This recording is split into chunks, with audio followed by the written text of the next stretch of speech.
Saludos, en esta sesión estaremos viendo el capítulo 4 de implementación de las tecnologías por medio de paredes de fuego, Firewall.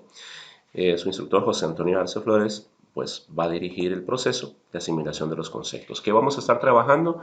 En el primer punto va a ser la lista de control de accesos y las diferenciaciones que se tienen entre cada una. Para lo cual vamos a apoyarnos sobre las listas de control de accesos o retomando el tema de listas de control de accesos estándar y extendidas. A su vez tanto en IP versión 4 como en IP versión 6 y programándolas por línea de comandos según la interfaz. Además, se va a conocer sobre los ataques comunes que se enfrentan las redes al mitigarse con listas de control de acceso, cómo esto se puede evitar y cuáles son los parámetros, ¿verdad?, de estructuración. Vamos a tener también que configurar o conocer la configuración que se tiene que hacer de las listas de control de acceso por medio de línea de comando para la IP versión 6. La configuración de las listas estándar, ¿verdad? Y las extendidas, tanto para IP versión 4 por medio de línea de comandos, como también vamos a verlas para IP versión 6. Una breve introducción a las listas de control de acceso. Tenemos que retomar que los protocolos que se utilizan en IP tienen rangos extendidos, rangos normalizados para identificar las listas de control de acceso. En este caso, las listas de control de acceso estándar de IP van de 1 a 99 y de 1300 a 1999. Y las extendidas van a ser las listas de control de acceso que van con su identificador de 100 a 199 y de 2000 a 2699. También existen unas listas de control de acceso diferenciadas. Es importante reconocer que las listas de control de acceso diferenciadas son por tipo de código de Ethernet, ¿verdad? De la 200 a la 299, extendidas e incrementales, ¿verdad? De Ethernet, que van de 300 a 399, XNS de 400 a 499 y de ahí otros parecidos. ¿Qué es lo que tenemos que hacer con una lista de control de acceso? Es poder delimitar o aprobar movimientos de transferencias dentro de la red de tráfico. Es decir, que el tráfico sea permitido o denegado según la conexión que vamos a tener. Importante, se ha de configurar tanto el nombre de la lista de control de acceso como su número de identificación. Para eso vamos a usar los números ya descritos anteriormente y se va a emplear la sintaxis para la lista de control de acceso por medio de un número de identificador para el estándar de la siguiente forma. Access-list, el ID de identificación, ¿verdad? El tipo de lista de acceso que se está haciendo, si es de permiso, de negación o una descripción que vamos a ponerle, la dirección fuente y la wildcard de dicha dirección. Además, si queremos que se vaya monitoreando por medio del comando log, estaríamos registrando la trazabilidad del mismo. La sintaxis de la lista de control de accesos numéricas extendidas se va a hacer muy semejante a la anterior, a la estándar, que la diferenciación va a ser el agregarle ciertos parámetros, como es el caso de el comando es access-list, el número de lista, el tipo de lista, si es de permiso, de negación o la marca descriptora, el protocolo, ¿verdad? Que aquí es importante, la dirección fuente, la wildcard de la dirección fuente, la dirección de destino, la wildcard de la dirección destino, el tipo de puerto, ¿verdad? El operador del puerto que nosotros queremos bloquear si es conocido o el descriptor del mismo y establecido, ¿verdad? Establecerlo. La sintaxis de las listas de control de acceso con nombre, esto lo acelera mucho más el proceso de asignación, pero el orden tiene que tenerse bien claro y estructurado, ¿verdad? Según los requerimientos. Para la sintaxis de la lista de control de acceso por nombre se tiene que crear de la siguiente forma: IP espacio access-list, el tipo si es estándar o extendida y el nombre que le voy a asignar a esa lista de control de acceso. La sintaxis en este caso, de configuración de restricción de accesos por etiquetas estándar sería ingresando en permit o DNI o remark, ¿verdad? La dirección IP de la fuente, la wildcard de que va a utilizarse de esa dirección IP y any, ¿verdad? Si quiero para todos o algunos, ¿verdad? Ahí eso ya va a depender mucho de lo que yo quiera marcar. Las extendidas, muy semejante, ¿verdad? Ya creado el nombre, se le da permit o any al tipo de, en este caso, de dirección, ¿verdad? De control que queremos hacerle, el protocolo que se estaría restringiendo o aprobando o describiendo también, la dirección IP a la que pertenece la máscara de Wildcard, ¿verdad? En este caso, la máscara invertida para nosotros de la dirección IP del origen o fuente y la dirección destino y la wildcard de la dicha dirección, el operador del puerto, para poder bloquear. Vamos a ver aplicando una lista de control de accesos por grupo. Para eso vamos a crear de la siguiente forma: IP Access Group, el ACL, el número del ACL o el nombre que le estamos dando, si es de entrada o si es de salida. Eso se le hace para la configuración de dicha interfaz, ¿verdad? Para aplicarle una interfaz específica. Se aplica también la lista de control de accesos a las líneas de conexión virtuales del terminal, y esto es entrando a la línea de conexión de configuración virtual, config-line, ¿verdad? O sea, line VTY de 0 y la cantidad de usuarios que quiero remotos conectados. Agrego el comando access-class, el número de la lista de acceso o el nombre de la lista de acceso, y si lo quiero que sea de entrada o de salida. Ejemplo de una lista de control de acceso normal, ¿verdad? Estándar, se va a utilizar de la siguiente forma. En el router escribimos IP espacio access-list espacio estándar no access. Veamos aquí. Esta es una lista creada con nombre. Le damos DNI, host y el host que no queremos que se conecte. Acá DNI es de negación, host es el equipo, ¿verdad? Para que lo identifique, que es el puerto que va a estar dándole nombre.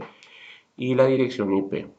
¿Por qué no se agrega la wildcard? Bueno, no se agrega la wildcard porque con agregar la palabra host ya sabe que es solamente para esa dirección. El permit any, que le va a permitir a todos los demás tenerlo, en el acceso a la interfaz, ¿verdad? Que se está creando, dicha estándar, lista de control de acceso por nombre estándar, exit. Y ahora ingresamos a la interfaz donde deseamos que se aplique este bloqueo estándar. En este caso es la interfaz Gigabit Ethernet 0/0 y se agrega en dicha interfaz el comando del nombre de la dirección y cómo quiero que suceda. En este caso es IP espacio access-group espacio no access, se llama la lista, ¿verdad? La lista de nosotros se llama no access, vea que es estándar, no access, y dice que es de salida. Es decir, los paquetes que genera la dirección IP 192.168.11.10 no tienen salida de esa interfaz, pertenecen interna. Otro ejemplo para una lista de control de acceso por nombre, pero en este caso es extendida, lo vamos a hacer de la siguiente forma. Ingresamos el comando de modo configuración global IP Access List Extended Surfing. En este caso lo que estamos diciendo, vamos a bloquear que puedan navegar por internet, ¿verdad? O a páginas seguras, HTTP o HTTPS. Aquí entramos a permit TCP y la dirección IP de red 192.168.10.0, o sea, a toda esa red se le va a permitir el protocolo TCP con la wildcard 0.0.0.255, que es, acordémonos, el inverso. La wildcard es el inverso de la máscara de red. Entonces, la máscara de red, esta es una clase C, es slash 24, 255, 255, 2550.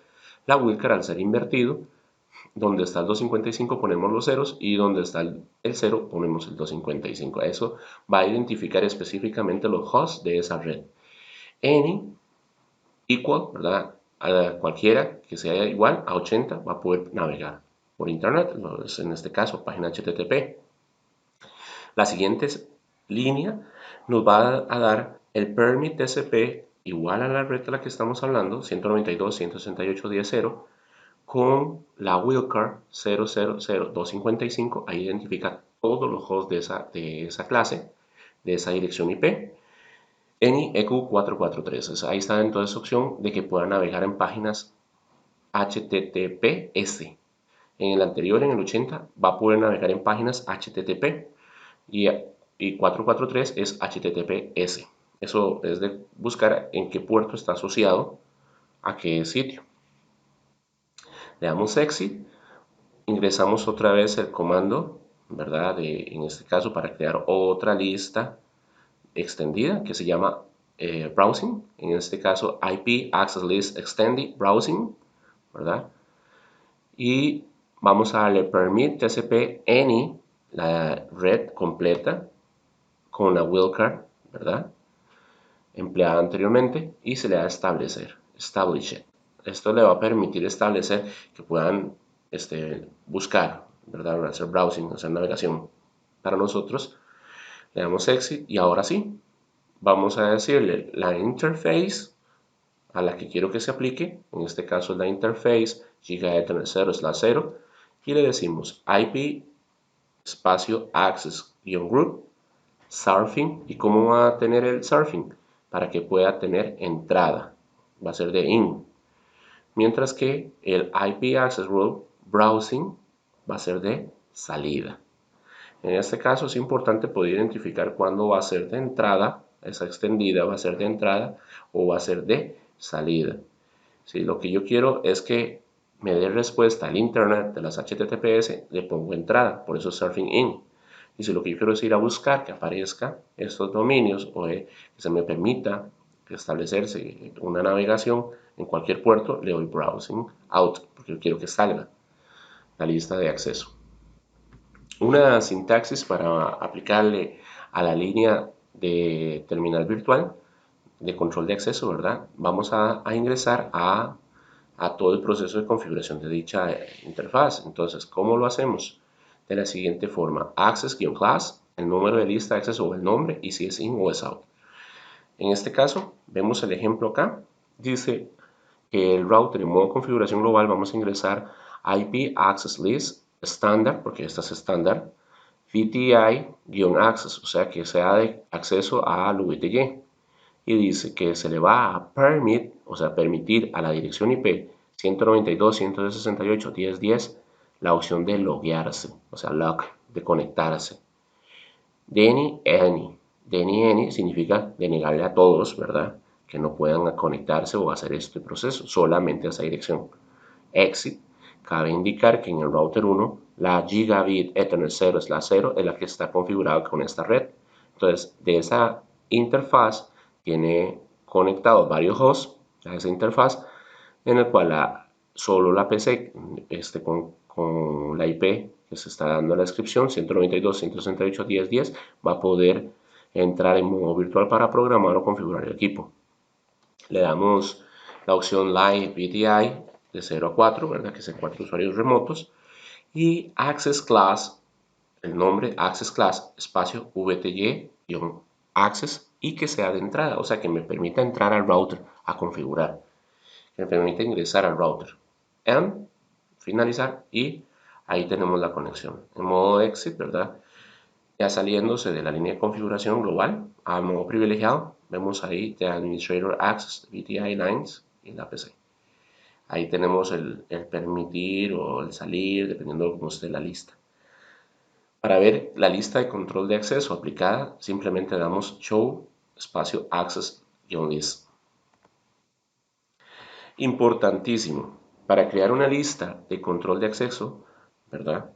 Tenemos unas guías o pasos que debemos de realizar. Primero, es asegurarse de crear una lista global, ¿verdad? Que se aplique globalmente de control de acceso a todo. En este caso, al crear una lista de control de acceso global, me va a permitir aplicarle diferentes restricciones o reglas dentro del mismo proceso, que ahí es importante enmarcarlo. Lo siguiente que tenemos acá es asegurarse de que la última declaración del proceso de la lista global o del proceso de la lista de control de acceso que se hagan, se debe de asegurar de que la última declaración sea una denegación implícita, un DNI-any, o una denegación a cualquiera, un DNI-any, ¿verdad? Un DNI-any me va a hacer una denegación implícita, o sea que por predeterminado va a denegar. Pero además, si yo le doy un DNI-any, me va a denegar a cualquiera, ¿verdad? Tenemos que recordar que el orden que se va a establecer en las declaraciones es importante porque las listas de control de acceso se procesan de arriba hacia abajo. Tan pronto como la declaración coincide, existe la lista de control de acceso aplicada. O sea, se sale las consultas y la aplica. O sea, acá quiero dejar claro que cuando se va haciendo la revisión de esa lista y apenas coincida, tengamos un match en alguna de esas líneas, él la ejecuta y rompe la lista para arrancar con otro nuevo proceso. Asegurarse de que la declaración más específica sea la primera lista. Aquí es importante que lo que realmente usted quiere hacer, y esto lo vemos el ejemplo muy claro ahora que estamos dándole permiso a la IP 192.168.10.10 que se conectara. Todos los demás fueron denegados. Veamos que le estamos dando, y en esto quiero ser claro, asegurándonos de que la declaración más específica sea la primera en la lista. O sea, estamos diciendo, este host es el más importante, es el que quiero que se conecte mediante modo VTY, entonces lo pongo de estar, y tengo que garantizarme que esté en la lista como primera opción. Esto es poniéndole un ID de identificación menor. Automáticamente él va ejecutando cada línea. Recordemos que si es estándar de 0 a 99 y si es extendida, vamos a agarrarlo de 101 a 199, va a ir agarrando el orden consecutivo como va la lista. En este caso, recuerde, ¿verdad?, que las declaraciones nuevas para una lista de control de acceso, la lista de control de acceso existente se agrega al final de la lista de control de acceso de forma predeterminada. O sea, cuando yo agrego una lista nueva, cuando yo agrego una nueva línea a la lista de control de acceso, o sea, estoy haciendo una nueva declaratoria, se me va a agregar siempre al final de la lista de control de acceso, y ya estaba predeterminada. Acá se debe recordar que, y claramente, que las nuevas declaraciones de la lista de control de acceso me va a agregar, ¿verdad?, en el orden predeterminado. Pero además de eso, debo recordar que al generar el enrutamiento de paquetes, hay algunos que en el router no se ven filtrados porque no monitorea o no controla las salidas. En este caso, las salientes, la lista de control de acceso salientes del router a veces no son filtrados. Eso es importante recordarlo. Entonces habrá paquetes que se nos puedan fugar en la lista de control de acceso. Importantísimo. Es importante, ¿verdad?, que las listas estándar de control de acceso estén lo más cerca posible del destino. Entonces, aquí se deben de colocar las listas de control de acceso estándar lo más cerca del posible del destino, donde vamos a llegar. Entonces, si yo sé que es una lista estándar, tengo que nombrarla, ¿verdad?, lo más cerca de donde yo quiero restringir o hacer el proceso. O sea, ahí, en ese destino donde quiero que no haga o que sí haga, ahí tengo que ponerlo. Ya ahí tengo que considerar si es que no quiero que salga o si lo que no quiero es que entren.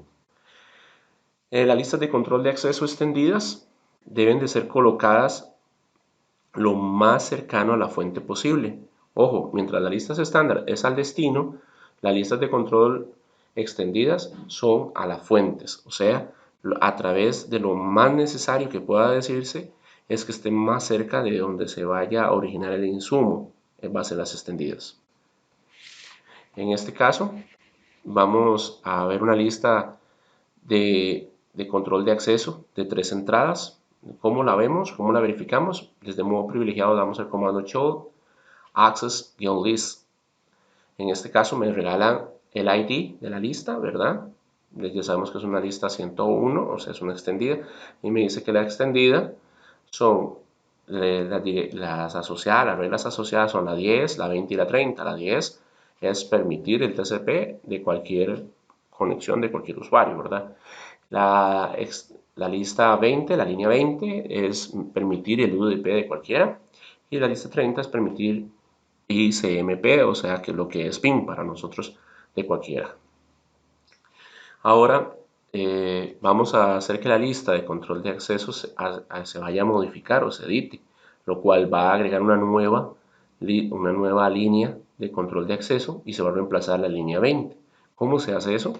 Sencillo, ingresamos con el comando en modo configuración IP Access List Extended 101, porque así se llama la lista se llama 101, es el identificador de esa lista extendida.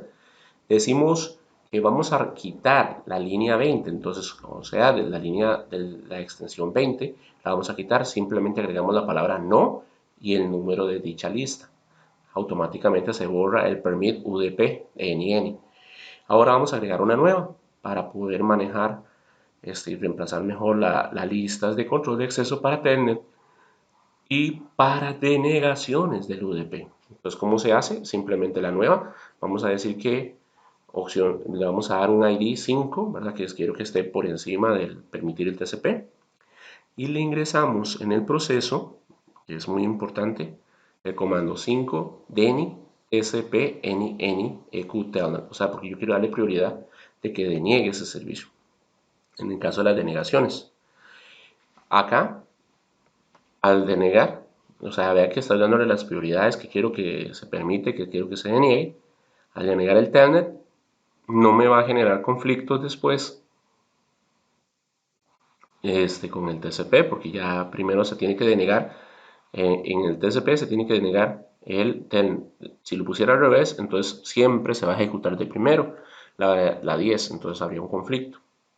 Porque el conflicto es que la 10 dice que permite el TCP a cualquiera, en cualquier lugar.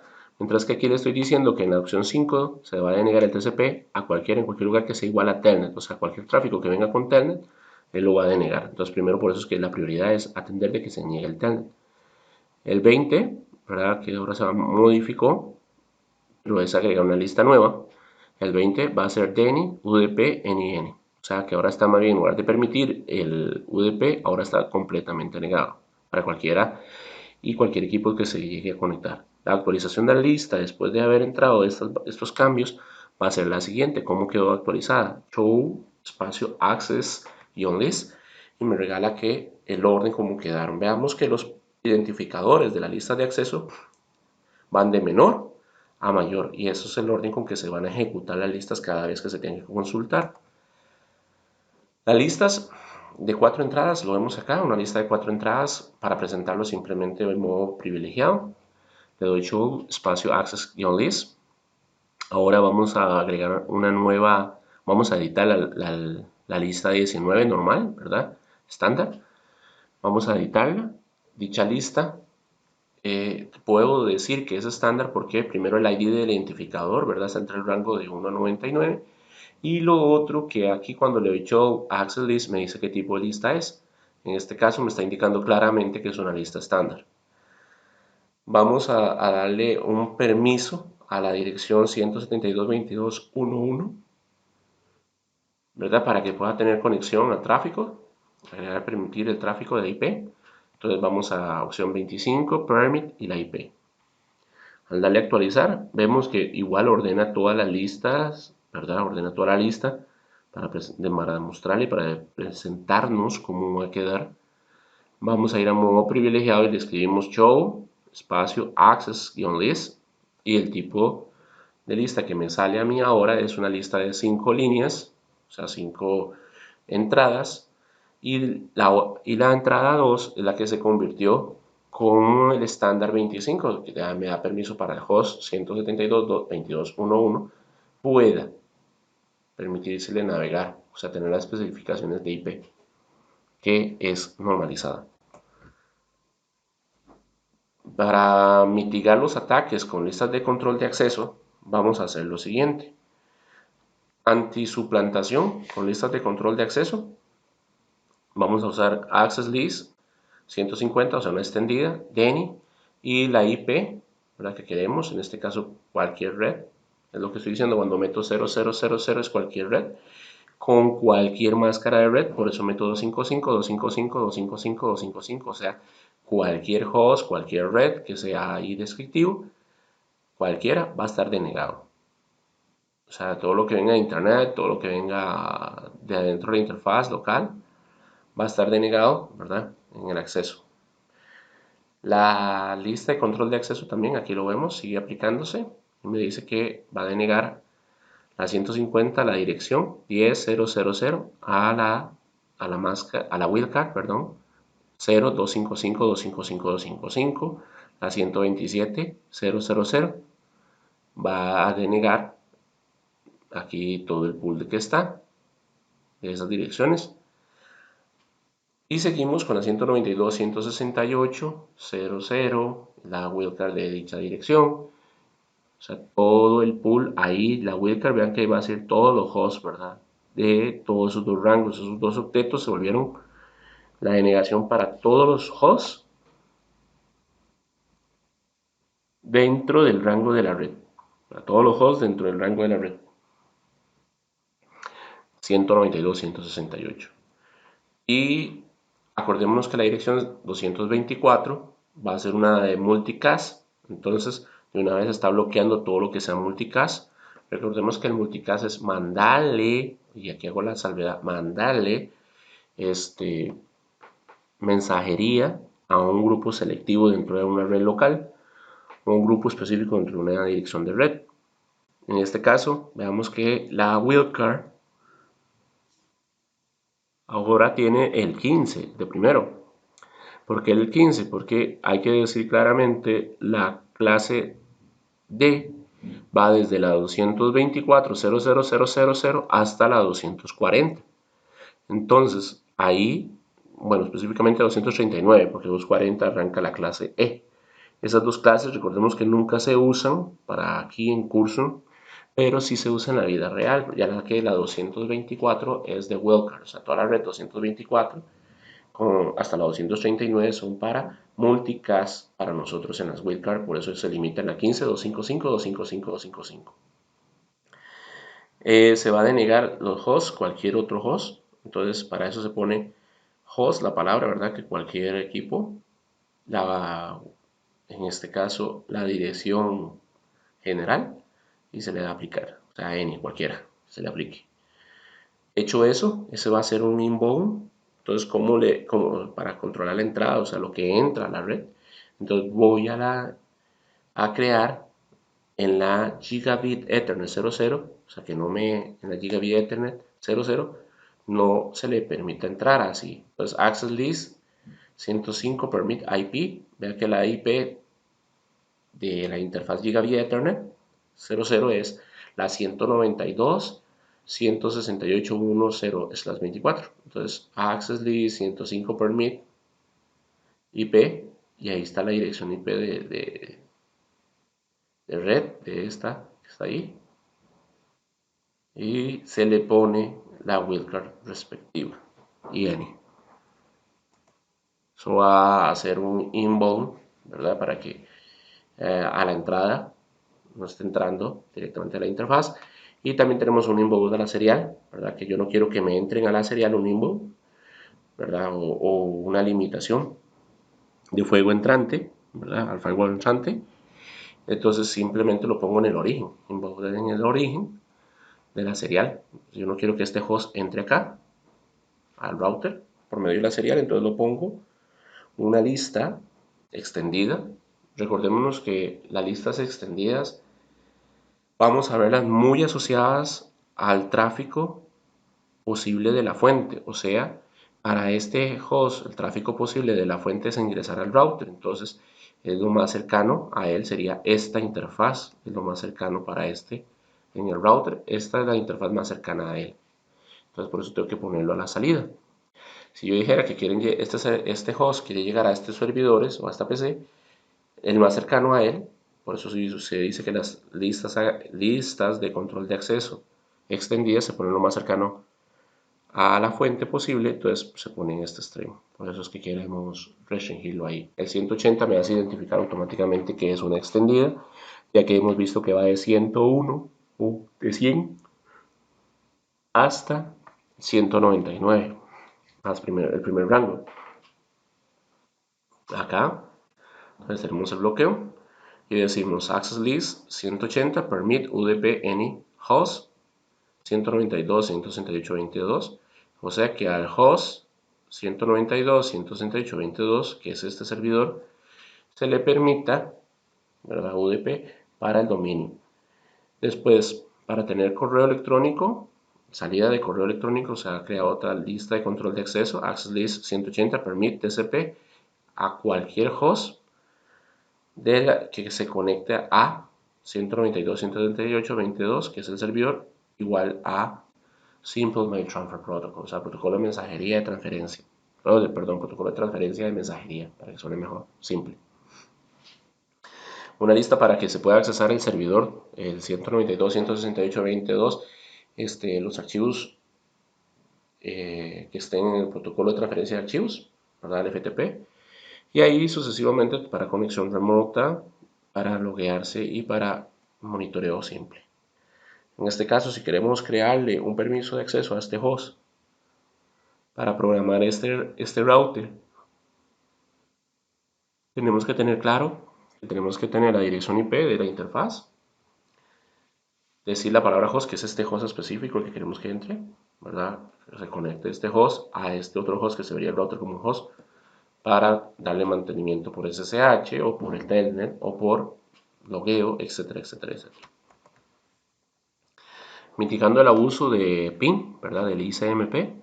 Ahí tenemos la lista, ¿verdad? Un access list 112 que permite ICMP NN, Echo Replay. Access list 112 permite ICMP NN. En este caso Source Quench. Source Quench me va a permitir, pues entonces,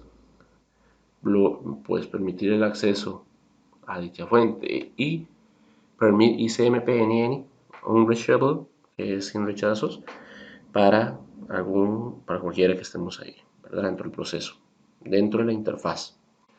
Después el DNI, ICMP y permit IPNN. Ahora, si lo que yo quiero es que eso es para la serial, o sea, que viene aquí de la serial, el inbound, para permitirle responder a los ecos de acá. Si lo que yo quiero es al revés, que de aquí del servidor para acá, para la interfaz, llega vía Ethernet, entonces configuro la lista de la siguiente forma: IP access list 114, la otra siempre extendida, y decirle que si le permite el ICMP tener eco, parámetros de problemas, paquetes grandes de ICMP, se le va a permitir consultas de fuentes de ICMP, lo demás se va a denegar y se va a permitir algunos. Aquí es importante mitigar lo que son los ataques SNMP, ¿verdad? Que son ataques propiamente hacia los servicios específicos de SNMP, para lo cual en el router tenemos que poner el comando en modo configuración global no espacio SNMP server, para que no se consulte el servidor y no se jale la lista como estamos teniéndola nosotros. La lista de control de acceso de NIP versión 6, ¿verdad? Una breve introducción. Me va a servir para controlar el ataque de tráfico, ¿verdad? Dentro de la red, por medio de RSA o usando a los hosts propiamente, se debe monitorear el mismo.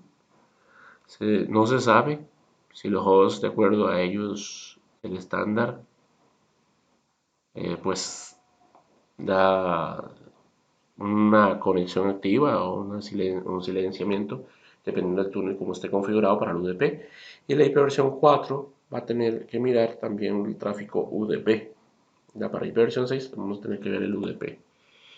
Para configurar la sintaxis de la lista de control de acceso en IP versión 6 es simple. Vamos a usar el comando en modo configuración global IPv6 access list name, y vamos a tener las opciones de DNI o permit, ¿verdad? Algún host, si lo quiero específico, o algún host puede también mandar las respuestas. DNI y permit va a ser específico para permitir o denegar paquetes. El protocolo entra el nombre o número del protocolo de la línea de internet. Algunos integran representativamente la IP versión 6 como un protocolo con un número, ¿verdad? Eso es importante. La fuente o destino de IP versión 6 o la clase de red, para lo cual se ha configurado el denegar o permitir las condiciones. Algunos entran en la apreciación de dar la IP y el prefijo a utilizar. Recordemos que el prefijo es como decir la máscara red, nada más que son los bits que se están identificando para la red. Los hosts, tanto de los hosts de la fuente destino como en este caso fuente o destino, ¿verdad? ¿Cuál host vamos a usar en IPv6? ¿Qué dirección? Los operadores opcionales, en este caso, y opcional también es el número de puertos, si queremos limitarlo por número de puertos. Acá tenemos la lista de control de acceso configurada IPv6 a la dirección 2001 DB811 prefijo 64 para que está conectada a la Gigabit Ethernet 00. Ingresamos IPv6 Access List LAN Only, o sea que solo pueda tener acceso a la red LAN. Permit, la dirección IP del host, any, y permit ICMP y permit ICMP ¿verdad? Tanto en NA como NS. DNI, IPv6, en este caso, N. Al finalizar, entonces vamos a dar el comando show IPv6 access-list y vamos a ver cuáles listas de acceso se han creado y cuál ha sido su red, en este caso su atributo de identificación de la lista de acceso, si es estándar o si es extendida. Eso ya va a permitirnos a nosotros ubicarnos más. En este caso ahí la tenemos, la lista es una lista normalizada, ¿verdad? La lista de control de acceso normal. Vamos a hablar ahora sobre la seguridad de la red con firewalls, que es importante. Definiendo el firewall como tal, al definir el firewall como tal, vamos a hablar de que el firewall son resistentes a los ataques. Todos los firewalls son resistentes al ataque. Son el único punto de tránsito entre redes porque todo el tráfico fluye a través del firewall, ¿verdad? El firewall se va a poner a controlar el tráfico que vaya por él, tanto de entrada como de salida. Hace cumplir la política de control de acceso. Es importante definir que el firewall, al hacer la política de control de acceso al equipo activo, en este caso llámese router, me va a permitir monitorear mejor la eficiencia que con él se obtiene, ¿verdad? Se esfuerza entonces de crear políticas seguras de acceso, y aquí hago anti choques o anti colisiones de denegaciones. Él permite mejor manejar la seguridad por separado si está permitido o está denegado. En este caso, los beneficios y las limitaciones de los firewall, tenemos que los beneficios son que el tráfico puede extenderse, puede ser para cualquiera de las direcciones externas o para web server. También cualquiera permite el tráfico, le permite el tráfico del servidor FTP server. Él siempre, y aquí hago clara la evidencia, siempre todo el tráfico en ese MTP server va a poderse aprobar, ¿verdad? También siempre se va a permitir el tráfico de servidores IMAP de Internet. Entonces eso me va a permitir recibirlo, ¿verdad? Lo que es mensajería y lo que es IMAP.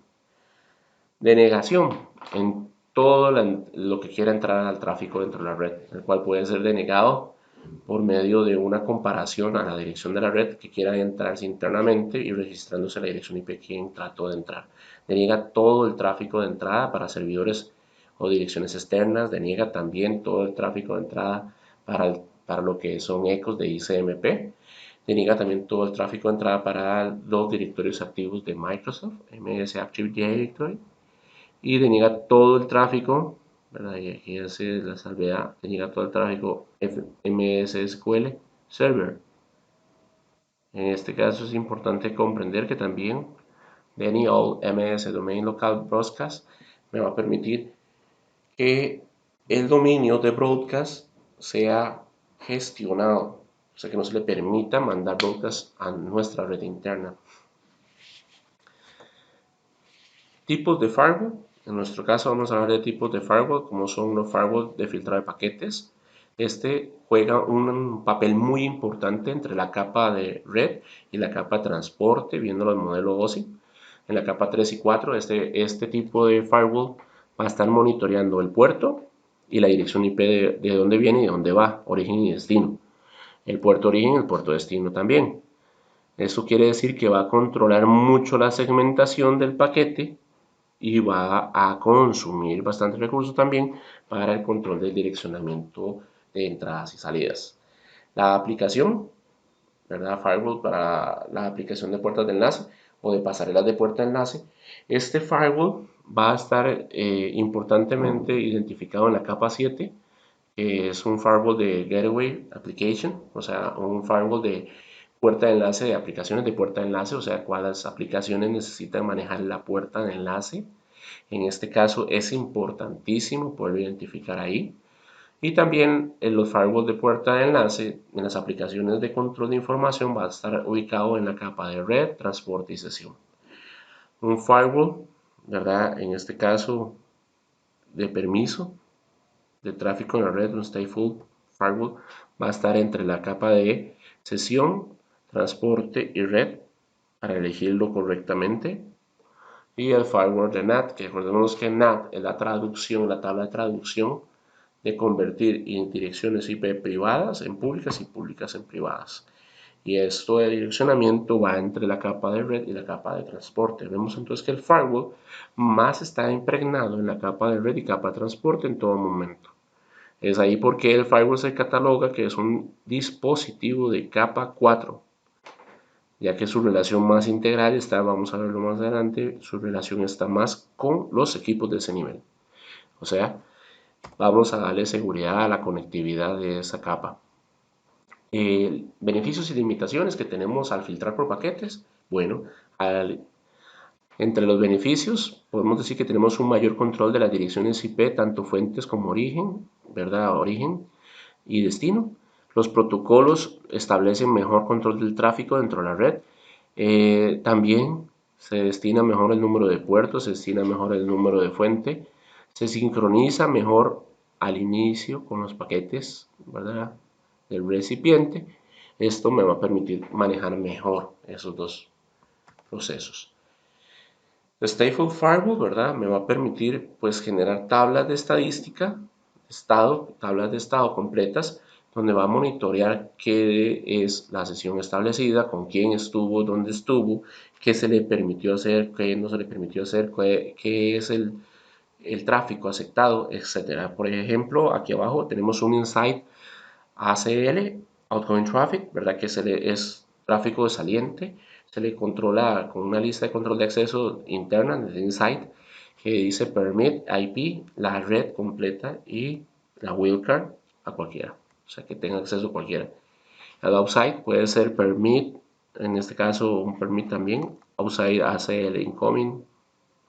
Y en el Incoming voy a darle la limitante, ¿verdad? Que yo quiero del tráfico, en este caso Dynamics, Permit, TCP Host, pum, pum, pum, la dirección IP, igual a la página 80, ¿verdad? Los puertos 80, host, y ahí estoy haciendo el upside con tabla de traducción. Los beneficios y limitaciones que se tienen en este caso con los firewalls de estado, ¿verdad? De cortafuegos con estado, es que en este caso, beneficios, es una defensa principal, primaria. Se filtra paquetes fuertemente, ¿verdad? Hay un filtrado muy fuerte. Se implementa un desarrollo para saber más sobre el filtrado de los paquetes implementado a nivel general. Se defiende también que no exista denegación de servicios, ataques de denegación de servicios o de suplantación de identidad.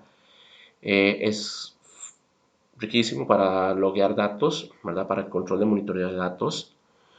Las limitaciones, la inspección de la capa de aplicaciones no se puede lograr. El protocolo de estado sin estado no se puede filtrar. También la negociación por puerto dinámico de algunas conexiones dificultan el proceso. Y el soporte de autentificación, no hay soporte de autentificación, una limitante muy grande. Para nosotros verlos así, vamos a hablar sobre la siguiente generación de firewall, ¿verdad? Siguiente generación de portafuegos o paredes de fuegos. Vamos a identificar gradualmente, visiblemente, el control que vamos a tener tanto en aplicaciones como en la influencia del usuario. ¿verdad? Los beneficios de dicho control va a ser una política más segura. Importante, se va al proceso, al identificar y dar visibilidad y control granulado al comportamiento dentro de las aplicaciones, me va a permitir gestionar mejor lo que tengo dentro de la aplicación. Se va a restringir el uso de las aplicaciones web y web en función de la reputación del sitio. Proactivamente, ¿verdad? Se va a dar una protección contra las amenazas que existen en Internet, ¿verdad? Contra las amenazas, aquí al hablar de Internet Tricks, ¿verdad? Los Internet Tricks son amenazas muy identificadas ya, constantes, ¿verdad? Se va a tener aplicaciones de políticas basadas en el usuario, dispositivos, roles, tipos de aplicaciones y perfiles de amenazas.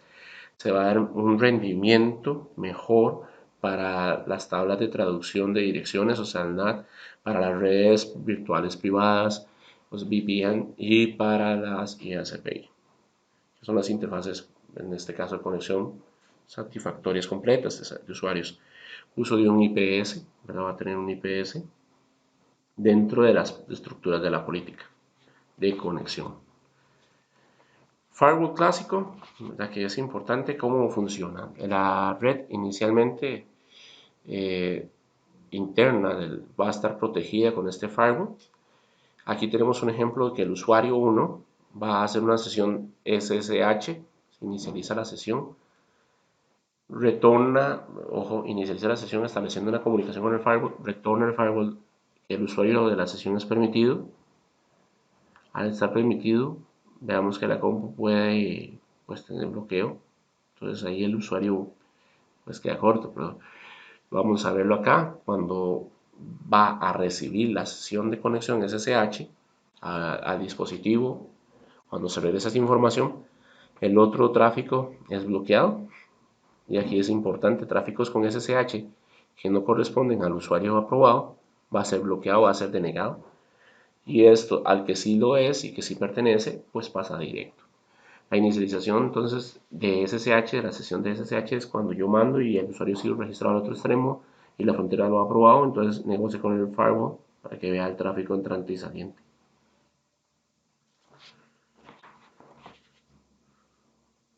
Vemos las operaciones de firewall clásicas. En este caso se examinan las interfaces Gigabit Ethernet para la entrada determinada del protocolo SSH según lo que sea permitido o al nivel de la red que esté aprobado.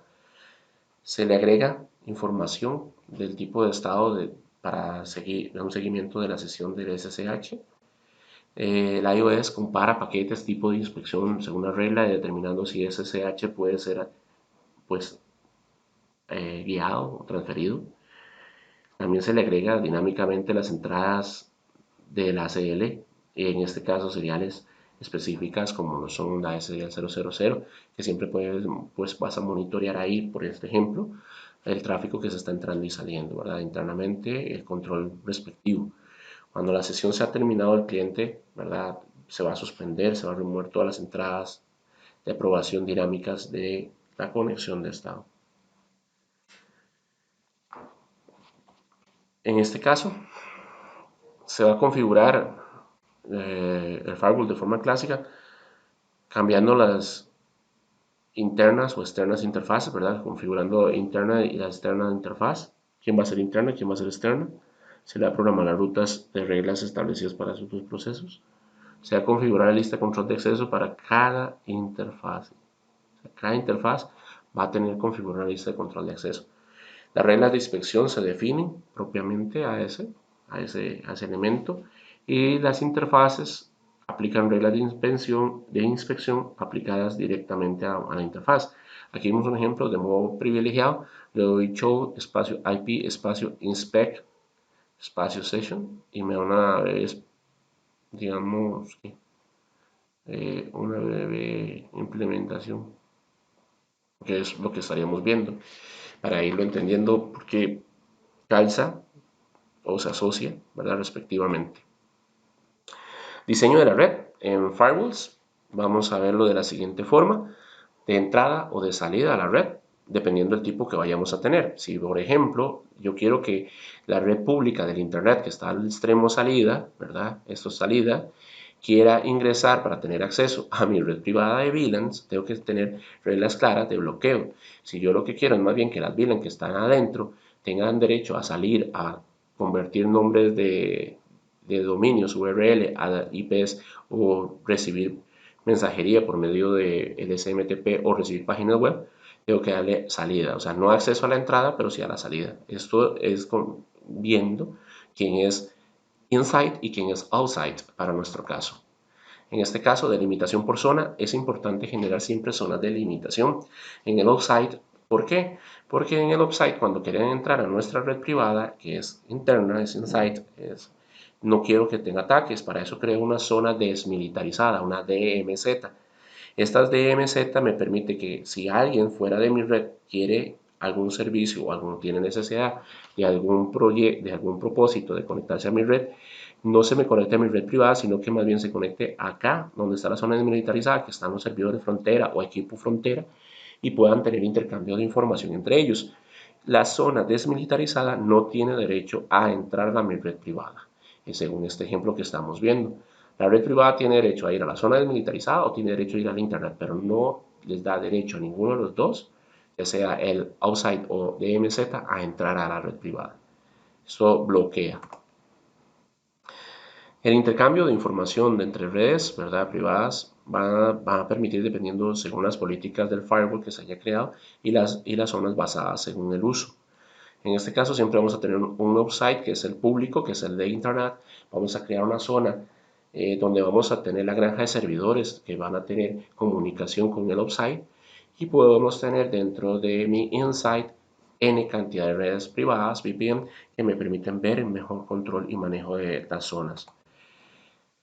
La capa de defensa, ¿verdad?, que vamos a generar, o en este caso la forma de generar esta defensa, ¿verdad?, va a tener consideraciones importantes en el diseño y en el proceso, ¿verdad?, como una seguridad al núcleo de la red, una seguridad perimetral, ¿verdad?, seguridad al finalizar el diseño, ¿verdad?, al llegar al punto final o zona límite, que esto es el puesto final de la seguridad, el endpoint, puesto final de la seguridad, una seguridad de las comunicaciones, vamos a tener unas comunicaciones seguras para poder monitorear mejor, ¿verdad?, la defensa de segunda capa que vamos a aplicar, incluir en las buenas prácticas para la implementación del firewall lo que es, en este caso, colocar los cortafuegos en los límites de seguridad, ¿verdad?, o sea, posicionar el firewall a donde se está originando la situación.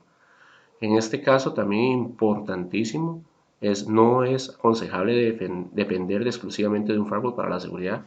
Ahí tenemos que tenerlo complementario con otros elementos, listas de control de acceso, antivirus, anti-spyware, etc. Esto lo hace una complementación más robusta y más sólida. Recuerde que los firewall protegen principalmente de ataques técnicos que se originan desde el exterior. Y esto es importante siempre retomarlo, de que el firewall es para uso, ¿verdad?, de ataques contra el exterior, ¿verdad? O sea, que el exterior me quieran atacar a mí. Acá, denegar todo el tráfico de forma predeterminada permite que los servicios que sean necesarios siempre estén disponibles. Esto va a permitir que solo los servicios necesarios estén disponibles. Y aquí hago una salvedad: el permitir solo los servicios esenciales disponibles dentro de la red me va a mejorar mejor el tráfico de la red y va a atentar, va a atentar menos con la seguridad. El loguear o reconocer, identificar el monitoreo del control del firewall, ¿verdad? Quién se está ingresando o quiénes han ingresado a nuestra red o quién quiere ingresar, y que tengamos récords o históricos de esto va a permitir buenas prácticas de seguridad. Practicar la gestión de cambios para los cambios contra la configuración de portafuegos, ¿verdad? En este caso, la administración de cambios debe ser práctica, o sea, debe generar cambios de configuración de firewall con políticas ya establecidas, claras, con recordatorios de necesidades, actualizaciones, etcétera, o mejor aún, con control de seguridades a nivel de claves de seguridad que estén con análisis de diagnóstico cada cierto periodo de tiempo, que eso es lo más importante. Recordar que los firewall primeramente protegen, ¿verdad?, de ataques técnicos originados en el lado de afuera, ¿verdad? Sí, eso es importantísimo, pues si no vamos a tener zonas con alto riesgo. En este caso, los beneficios del diseño, ¿verdad? Los beneficios de contar con políticas basadas en zonas por firewall. Primero, es que no dependemos de las listas de control de acceso.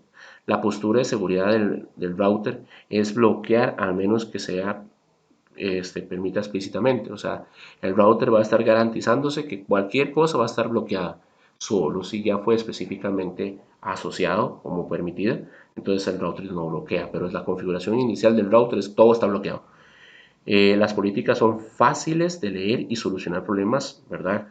Con el C3PL, es importante la segunda capa política de capas que vamos a usar nosotros. Una política afecta cualquier tráfico determinado en lugar de necesitar varias listas de control de acceso y acciones de inspección. Con una sola política podemos delimitar mucho más. O sea, el control de acceso eh, me lo hace mejor o más eficiente.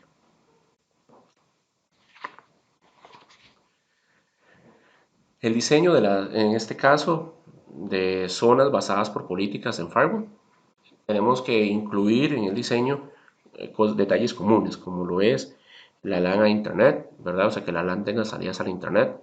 Servidores públicos entre el firewall, ¿verdad? Donde está la zona desmilitarizada.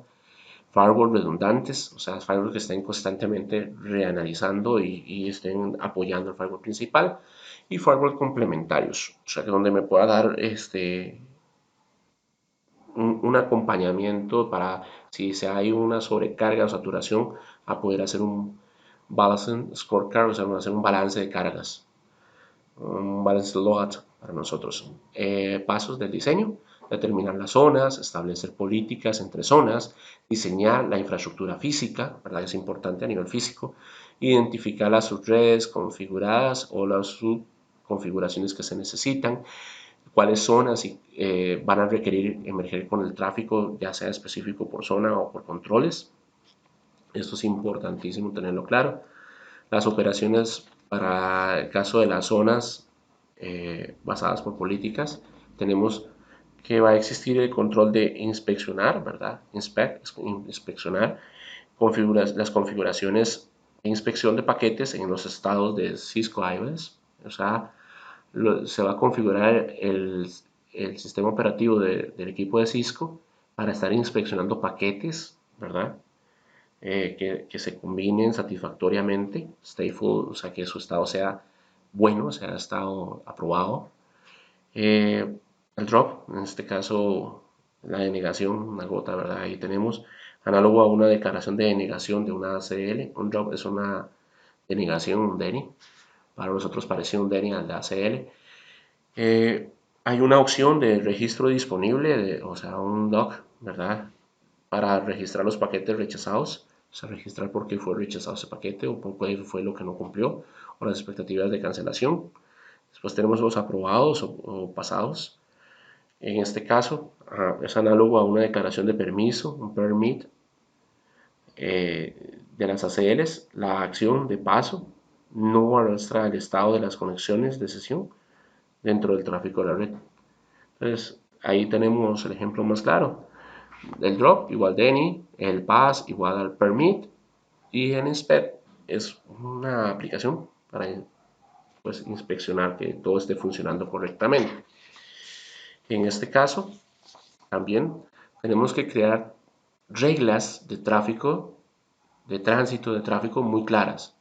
En este caso, vamos a analizar, por ejemplo, si la fuente es de una zona o un miembro, si se le va a permitir o no se le va a permitir, si son de destino a otro lado, o sea, si lo que queremos es una interfaz de destino o si queremos una interfaz de fuente, que si tiene o no tiene permiso, si va a salirse de una zona par, ¿verdad? O sea, de comparación específica, si va a salir mediante una política, los resultados que van a dar esto, en este caso si está permitido, pass, ¿verdad? Drop o inspect, ¿verdad? Que hay que inspeccionarlo.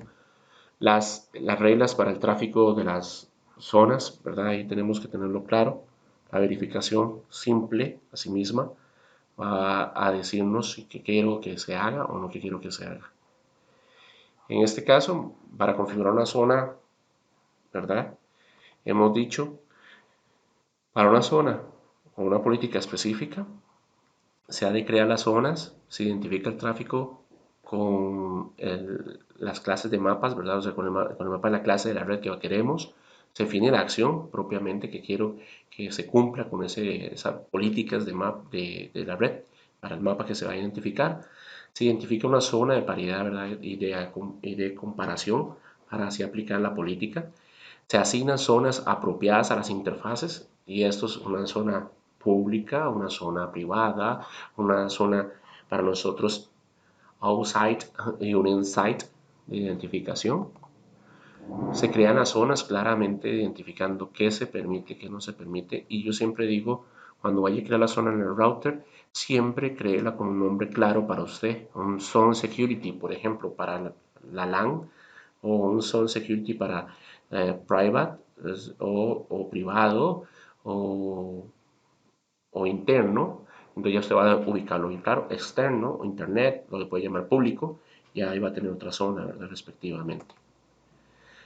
Identificar el tipo de tráfico, esto es importantísimo como por medio del comando class map, ¿verdad? Yo puedo tener el tipo de inspección que se va a hacer, match uno a uno o match a todo, ¿verdad? El match any, ¿verdad? Cualquiera que se le esté monitoreando el tráfico, ¿verdad? Que tenga criterios específicos a considerar en la clase, o un match a todo, o sea, sin importar si es un criterio dentro de un conocido o no conocido, se va a considerar todos los paquetes, se va a estar revisando todo lo en específico, o un class main name, que es un nombre de class main usado para configurar la política propiamente a conectar.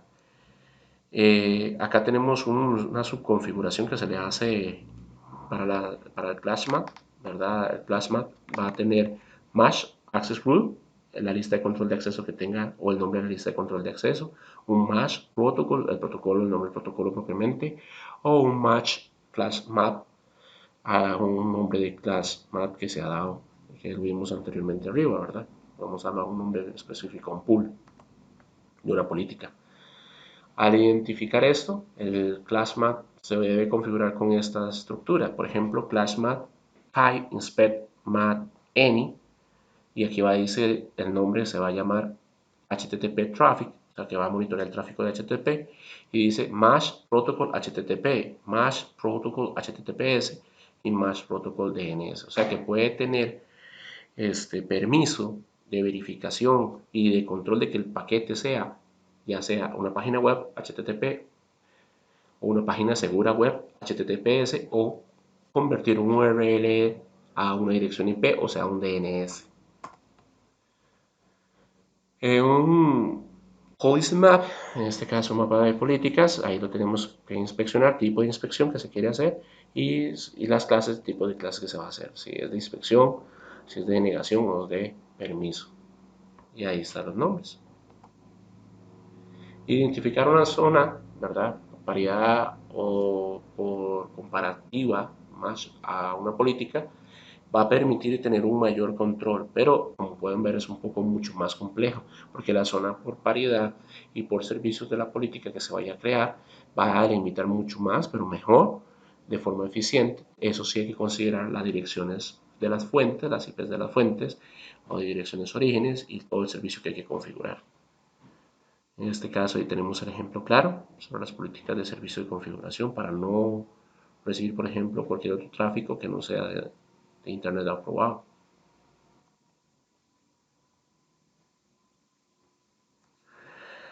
Las interfaces asignadas por zona, ¿verdad? Asignadas en una zona. Si yo quiero que una zona sea miembro de seguridad por un nombre específico para una interfaz, yo simplemente uso zone member security y zone, ¿verdad? El nombre de la zona, y le digo interface gigabit ethernet 00, por ejemplo, para la interfaz gigabit ethernet 00. Le digo zone member security private. Aquí le estoy diciendo que esa interfaz es miembro de la zona de seguridad privada y que la interfaz serial 000 va a pertenecer a la zona member security public, o sea que pertenece esa interfaz a la zona pública. Esto va a dar un mejor control y tráfico a seguir. Verificación de la configuración de las zonas, ¿verdad?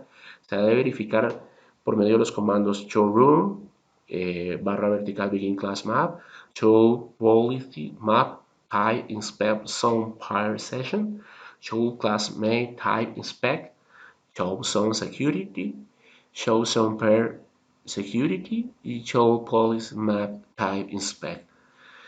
El CPF, Configuration Consideration, las consideraciones, perdón, de configuración de la zona, va a tener que filtrarse el tráfico que se está aplicando, ¿verdad? De la zona de entrada al tráfico. Esto hace que no se aplique a ningún filtrado para el tráfico dentro de la zona, o sea que no se aplique un filtrado. Solo se permite a una zona por interfaz, esto es importante tenerlo claro, una zona sola por interfaz.